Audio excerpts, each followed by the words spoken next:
Hi, today I'd like to talk about a topic which confuses a lot of people because when we look at audio and audio electronics and components, there are more speakers on the market and varieties of speakers than anything else.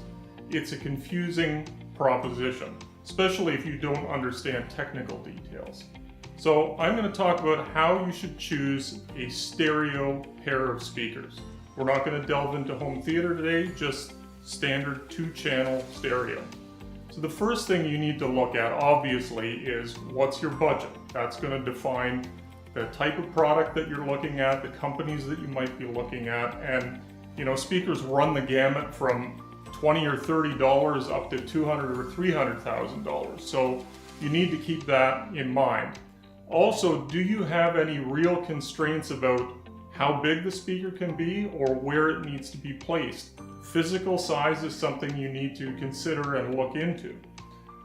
The next thing that you need to think about is how are you going to use these speakers? A lot of people might be putting together a small secondary stereo system in the dining room, in their den, in a bedroom, and they're not looking for all-out performance with lots of bass, or they're not looking at playing the music at really, really high levels.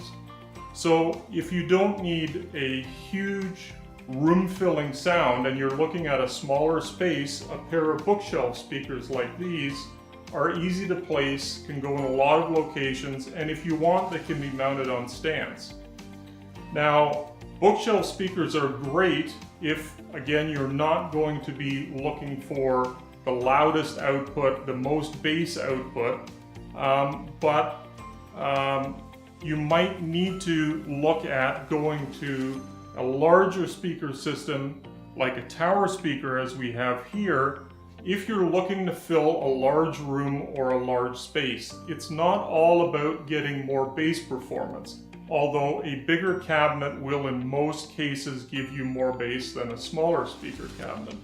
It's also about the amount of output that the speaker is capable. Again, talking in general terms, normally a larger speaker with larger drive units and components can play louder and give you more sound output than a small pair of speakers. So if you've got a huge room, let's say 25 by 35 feet with 10-foot ceilings, you're going to need a large tower speaker to fill that room. So hopefully those are a couple of hints that you can look at when you're trying to choose a pair of stereo speakers. Thank you for watching.